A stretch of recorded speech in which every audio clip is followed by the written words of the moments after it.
Baik, Bapak Ibu sekalian yang mengikuti pelatihan GMP, ada kabar baik yang hari ini akan kami sampaikan, yakni tentang apa itu GMP yang akan kita bahas di dalam pelatihan ataupun workshop pembuatan GMP ataupun cara produksi pangan olahan yang baik kali ini.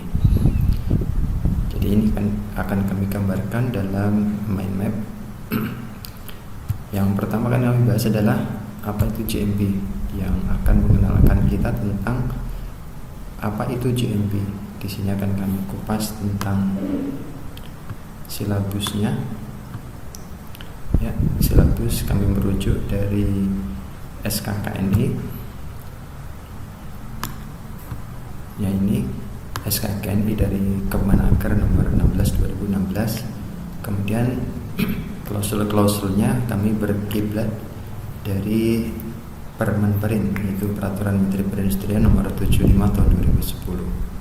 Kemudian rolling code yang akan dibahas yang terkandung di dalam Permenperin 75 2010 ada 18 klausul, dan dari Kemenkes ini kami nggak singgung, tapi cukup sebagai pembanding saja. Nah, kemudian berikutnya kami bahas juga tentang arti penting GMP, yang di sini ada beberapa urgensi mengapa kita menggunakan GMP. Di sini ada 3 poin utama, yaitu urgensinya sebagai visa trading ekspor, meningkatkan bargaining produk, dan untuk melakukan manajemen resiko. Nah, berkaitan dengan bargaining produk, sebenarnya ini ada kaitannya dengan manajemen resiko, yakni ketika kita bisa menyelamatkan konsumen, meningkatkan kepercayaan gitu ya, karena kita mampu mengendalikan resiko-resiko yang ada dan tampil prima di mata konsumen, maka kita bisa melindungi pangsa pasar dan meningkatkan kepercayaan pada konsumen. Nah, sebagai pengendali risiko, GMP ini ada 3 kemampuan untuk mengendalikan risiko yang muncul di dalam pangan, dari mikrobiologi atau bakteri ataupun benda-benda kecil lainnya yang makhluk hidup kecil itu ya, berpotensi bagi foodborne disease. Ini kita bisa kendalikan. Di samping itu ada bahan kimia, ancaman bahan kimia, kelebihan dosis bahan kimia gitu ya, dan bahaya benda asing. Nah, berikutnya GMP ini punya kaitan, yaitu di dalam dunia food safety atau keamanan pangan.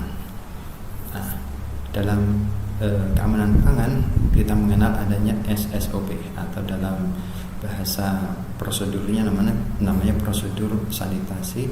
Ini adalah mengambil kaidah-kaidah dari GMP sebenarnya, sehingga SSOP itu sebenarnya bagian dari GMP yang tidak terpisahkan, justru malah menjadi spirit utama atau ruhnya ya. Ruh dari GMP itu adalah sanitasi sama hygiene. Nah, di dalam sistem manajemen keamanan pangan, atau sekarang ada yang menyebut SMKPO ya, sistem manajemen keamanan pangan olahan ya, SMKPO. Nah, GMP atau SSOP ini adalah sebagai salah satu fondasi dalam sistem HACCP, atau kalau bahasa di dalam HACCP adalah PRP, Prerequisite Program. Nah, Prerequisite Program ini adalah sebenarnya adalah GMP ataupun SSOP itu sendiri ya, tidak dikurangi ataupun tidak ditambahkan, sama persis. Nah, jadi ini adalah bagian dari fondasi yang menyokong berdirinya HACCP.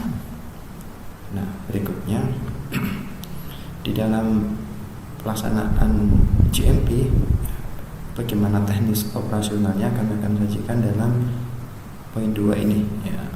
Bab kedua akan kita bahas workshop penyusunan SSOP secara mendetail.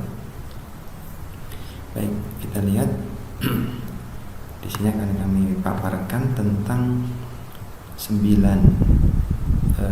SOP ya. penyusunan sanitasi, prosedur sanitasi ya, yang meliputi 8 ya, ada 8 klausul. Saya tambahkan satu yang paling utama, yaitu audit SSOP. Jadi audit itu adalah mengaudit semua kinerja sanitasi kita dari 1 sampai 9. Sebenarnya nomor 1 ini keamanan air, sanitasi alat, pencegahan kontaminasi silang, terus sampai ini poin 8 sebenarnya. Jadi ini SSOP ini adalah 0 gitu ya. Ini 1, 2 sampai 8. Jadi 8 ini adalah elemen dari sanitasi yang harus dikendalikan di dalam dunia industri. Nah, berikutnya masuk bab ke 5 supaya nyambung dengan poin audit SSOP. Maka audit SSOP ini hanya satu poin aja tentang sanitasi. Namun kalau audit yang kita maksudkan di poin 5 ini adalah audit secara menyeluruh dari sistem GMP. Di sini kami petakan ada 4 kelompok ya, yaitu audit GMP industri rumah tangga, audit GMP untuk rumah makan atau restoran, audit GMP untuk jasa boga, dan audit GMP untuk industri menengah ke atas. Ini biasanya untuk industri-industri yang sudah lebih besar ya. Kalau nomor 1 sampai 3 ini lebih ke UKM ya, bidang usaha kecil menengah. Kalau yang poin 4 ini sudah termasuk usaha yang besar ya, menengah besar. Baik, nah tambahan lagi kita akan kupas di dalam GMP kita ini adalah beberapa klausul yang terkandung di dalam Permen. Klausul GMP ini akan meliputi 18 klausul ya. Nah, klausulnya ini mulai dari poin 1 yaitu berkaitan dengan lokasi, bangunan, fasilitas sanitasi dan seterusnya. Ini ada 18 klausul yang dibahas di dalam Permen nomor 75 2010. Jadi ini akan kita bahas tuntas lengkap dengan contoh gambar dan pembahasan bagaimana teknis di lapangannya. Kemudian kita lanjut kepada poin yang berikutnya, yaitu workshop pembuatan dokumen GMP itu sendiri. Baik, nah jadi di dalam workshop pembuatan GMP ini kita akan buat dari paling atas yaitu manual, kemudian turun di bawah prosedur, turun di bawah lagi form. Nah, ini kan kita bahas satu persatu lebih detail lagi dalam bentuk dokumen ya, template dokumen yang Bapak Ibu sekalian bisa ambil dan terapkan di lapangan. Nah, ini ada contoh yang sangat komplit kami paparkan di sini, dari penetapan tim ya, tim GMP, identifikasi pemasok, identifikasi penggunaan produk, terus identifikasi atau pembuatan spek bahan baku yaitu RM dan bahan pengemas PM, packaging material, deskripsi produk jadi, kemudian layout sarana produksi, dan SSOP itu sendiri, yaitu manual SSOP. Nah, setelah kita punya manual, kita lanjutkan kepada turunan dari manual yaitu SOP. Nah, SOP ini ada beberapa contoh yang kami paparkan dan ini sudah mewakili untuk sebuah industri.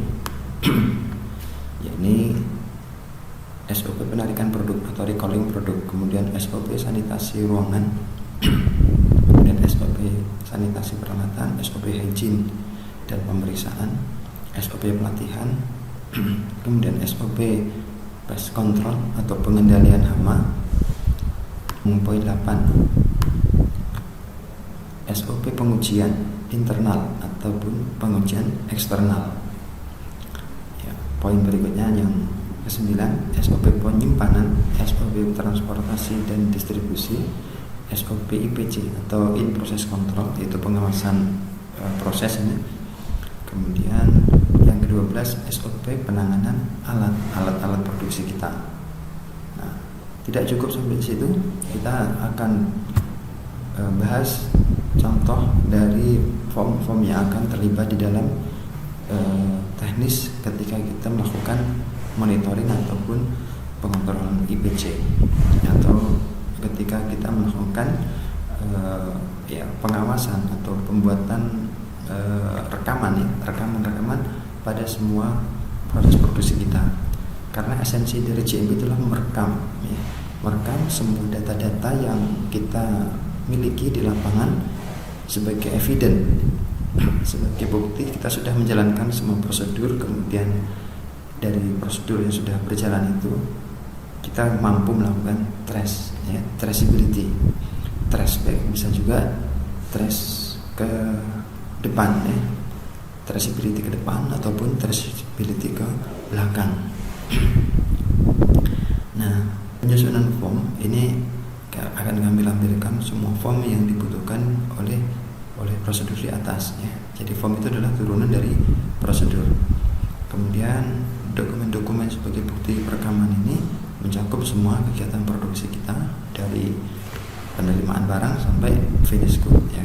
Kemudian esensi yang tadi saya sampaikan, traceability, ini mencakup bagaimana melakukan traceability ke belakang sampai bahan bakunya apa, siapa yang melakukan pekerjaan tersebut, itu kebaca oleh sistem traceability kita, ataupun traceability ke depan untuk melakukan mendeteksi kemana saja kita menjual produk kita.